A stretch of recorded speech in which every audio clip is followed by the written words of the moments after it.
Hi friends, Vitthal Joshi. या व्हिडिओमध्ये आपण अ, 4 जानेवारी 2025 या तारखेच्या महत्त्वाच्या चालू घडामोडी पाहणार आहोत आणि अतिशय महत्त्वाची IMP अशी माहिती मी देत आहे. आणि ही नवीन सीरीज मी सुरू केलेली आहे पण नवीन वर्षामध्ये आणि आता ही रोज आपले चालू घडामोडीचे व्हिडिओ येणार आहेत. तर या सीरीज मधला हा तिसरा व्हिडिओ आहे. याच्या आधीचे 2 व्हिडिओ सुद्धा तुम्ही पाहून घ्या. हे 2 व्हिडिओ तुम्हाला कुठे पाहता येतील तर आपलं विठ्ठल जोशी हे जे YouTube चॅनल आहे त्यामध्ये प्लेलिस्टमध्ये जा. त्यामध्ये चालू घडामोडीची एक प्लेलिस्ट आहे. त्या प्लेलिस्टमध्ये तुम्हाला अगोदरचे व्हिडिओ सुद्धा पाहता येतील. तर या व्हिडिओला सर्वांनी लाईक करा, शेअर करा आणि विठ्ठल जोशी हे आपलं YouTube चॅनल सबस्क्राईब करा.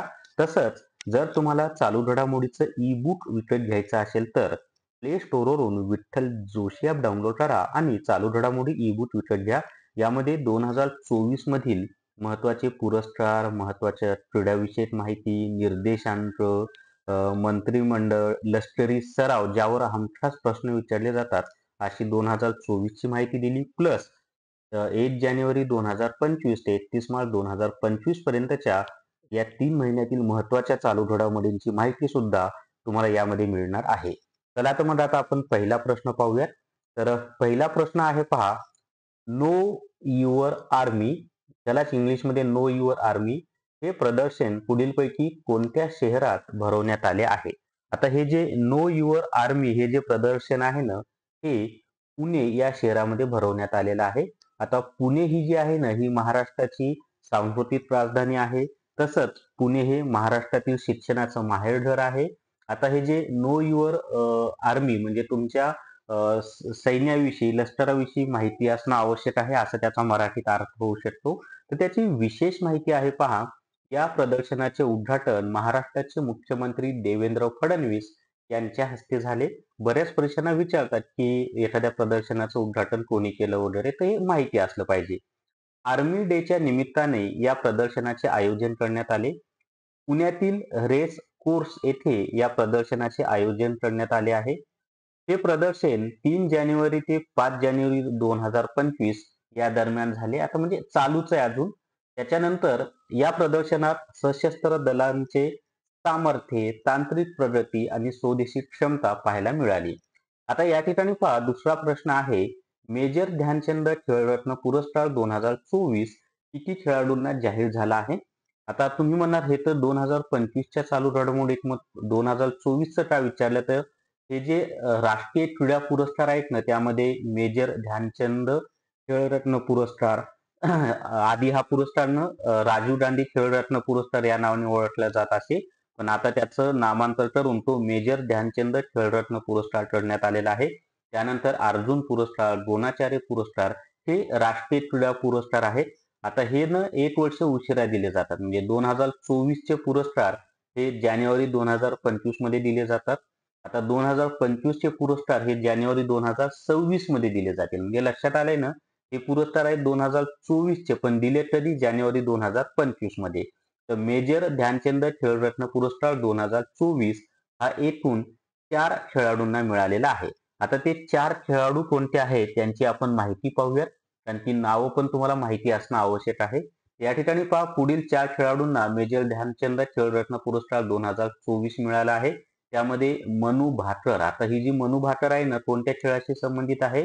तर नेमबाजी या खेळाशी संबंधित आहे. हे लक्षात ठेवा, कारण आपल्याला एखादा क्रीडापटू आहे तो कोणत्या खेळाशी संबंधित आहे असाही प्रश्न विचारला जातो, की मनू भाकर कोणत्या खेळाशी संबंधित आहे? तर नेमबाजी.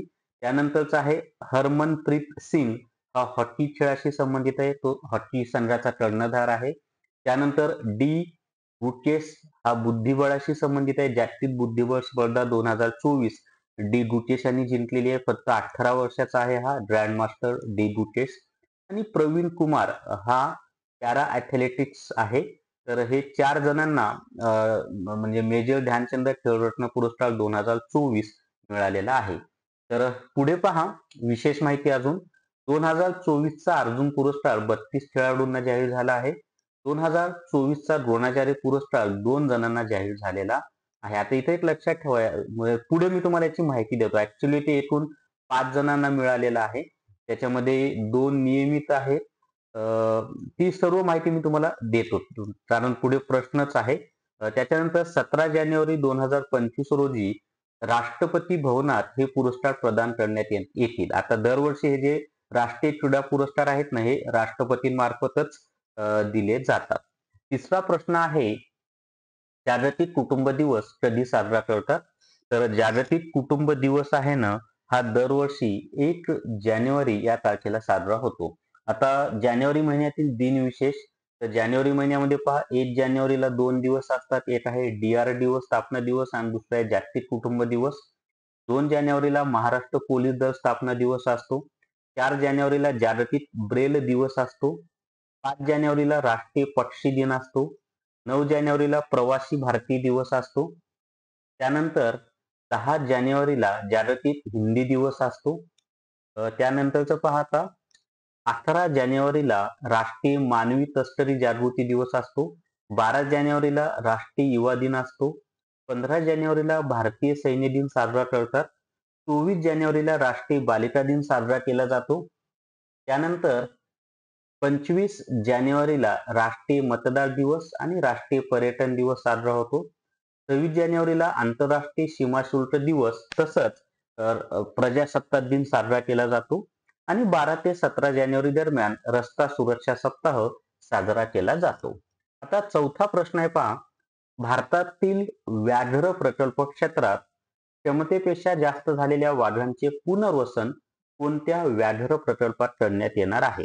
आता भारतामध्ये वेगवेगळे व्याघ्र प्रकल्प आहेत. वाघांची संख्या वाढण्यासाठी भारत सरकारने खूप प्रयत्न केले. त्यामुळं काही व्याघ्र प्रकल्पांमध्ये वाघांची म्हणजे आवश्यकतेपेक्षा जास्त संख्या वाढलेली आहे.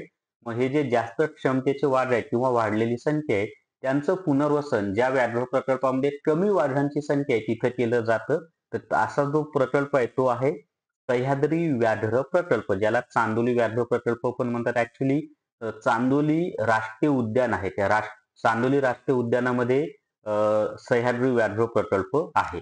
तर याची आता विशेष माहिती आपण पाहूया. तर विशेष माहिती पाहायची झालं तर 1985 मध्ये चांदोली वन्यजीव अभयारण्य घोषित करण्यात आलं. पुढे 2024 मध्ये यालाच राष्ट्रीय उद्यानाचा दर्जा मिळाला. आता हे चांदोली राष्ट्रीय उद्यान म्हणून ओळखले जाते. त्याच्यानंतरचं आहे पहा, चांदोली धरण हे वारणा नदीवर आहे, ज्यावरून हे नाव आलेलं आहे ना. तर वारणा नदीवर चांदोली धरण आहे आणि मग त्यावरूनच ते चांदोली अभयारण्य, चांदोली राष्ट्रीय उद्यान हे नाव मिळालेलं आहे. या वारणा नदीचा उगम सुद्धा चांदोली राष्ट्रीय उद्यानामध्ये झालेला आहे. प्रचितगड हा ऐतिहासिक किल्ला चांदोली अभयारण्यामध्ये आहे. तर हे लक्षात ठेवा, प्रचितगड हा चांदोली राष्ट्रीय उद्यानामध्ये आहे.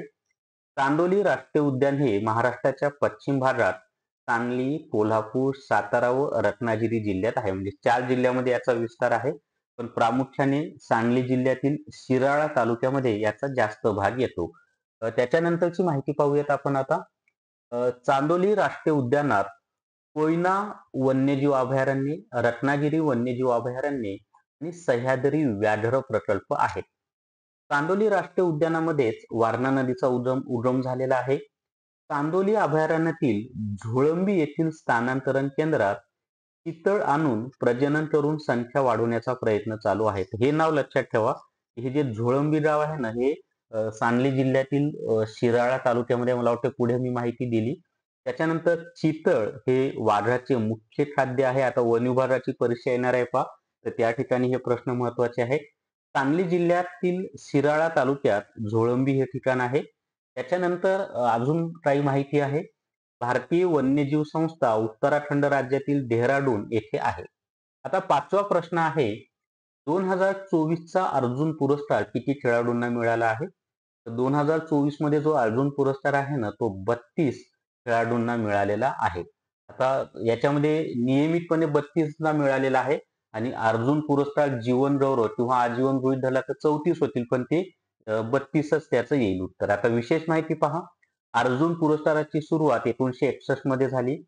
अर्जुन पुरस्कार विजेत्या खेळाडूला 15 लाख रुपये रोख रक्कम दिली जाते. त्याच्यानंतर खेळ आणि खेळांमधील उत्कृष्ट कामगिरीसाठी अर्जुन पुरस्कार मागील 4 वर्षांच्या कालावधीतील चांगल्या कामगिरीसाठी आणि नेतृत्व, खेळाडू वृत्ती आणि शिस्तीची भावना दर्शवल्याबद्दल दिला जातो. त्याच्या पुढचा प्रश्न आहे, आता याच्यामध्ये एक लक्षात ठेवा, की अर्जुन पुरस्काराची सुरुवात 1961 मध्ये झाली.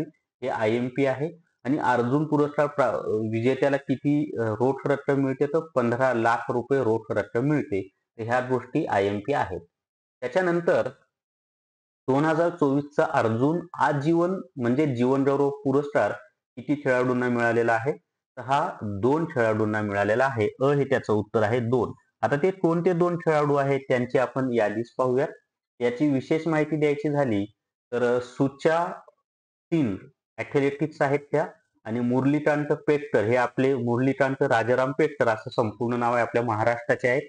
पॅरा जलतरणपटू आहेत. त्या दोघांना अर्जुन पुरस्कार आजीवन 2024 हा पुरस्कार मिळालेला आहे.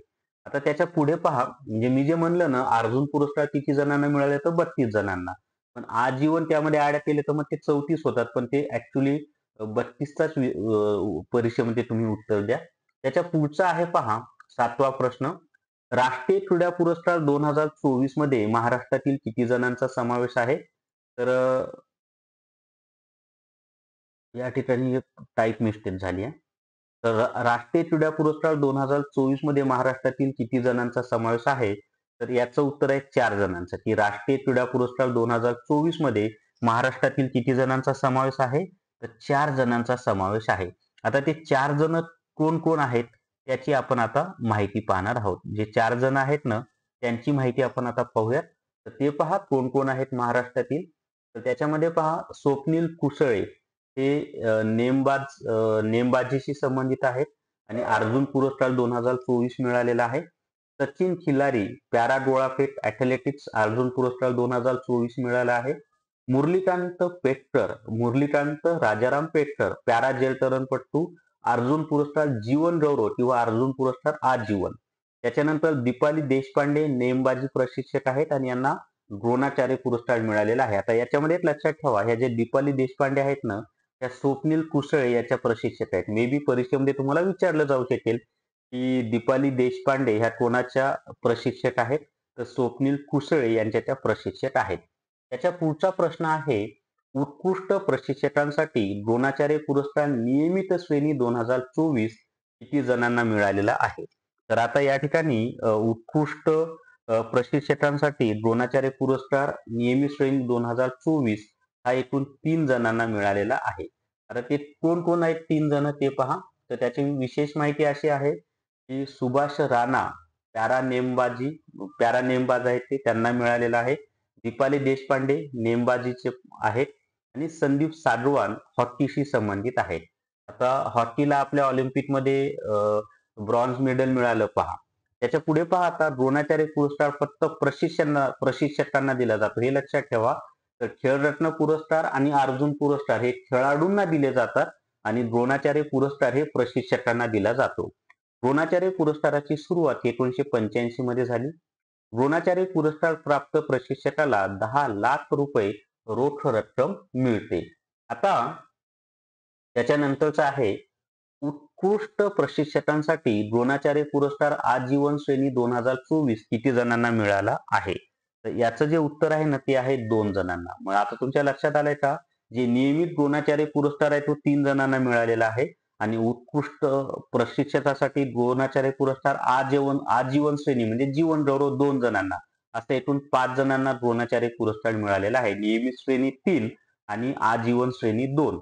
आता याच्यामध्ये विशेष माहिती तुम्हाला द्यायची झाली तर ती आहे पहा, एस मुरलीधरन बॅडमिंटनचे ते प्रशिक्षक आहेत आणि अर्मांडो अड्रेलो कोलाको हे फुटबॉलचे प्रशिक्षक आहेत.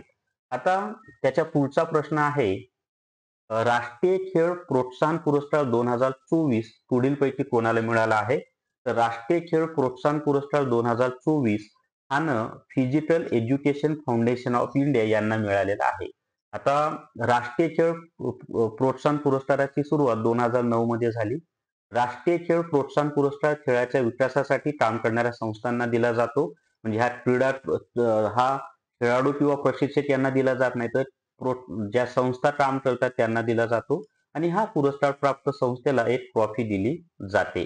जर तुम्हाला आदिवासी विभागाचं ई बुक घ्यायचं असेल तर प्ले स्टोअरवरून विठ्ठल जोशी ॲप डाउनलोड करा आणि आदिवासी विभाग ई बुक विकत घ्या. तसंच समाज कल्याण विभागाचं सुद्धा ई बुक आहे आणि आपलं चालू घडामोडीचं सुद्धा ई बुक आहे. या व्यतिरिक्त इतरही बरेचसे कोर्स आपल्या विठ्ठल जोशी ॲपमध्ये आहेत. तुम्हाला जो घ्यायचा असेल तो तुम्ही घेऊ शकता. तर या व्हिडिओमध्ये एवढीच माहिती मित्रांनो. या व्हिडिओला सर्वांनी लाईक करा, शेअर करा आणि विठ्ठल जोशी हे आपलं YouTube चॅनल सबस्क्राईब करा. धन्यवाद.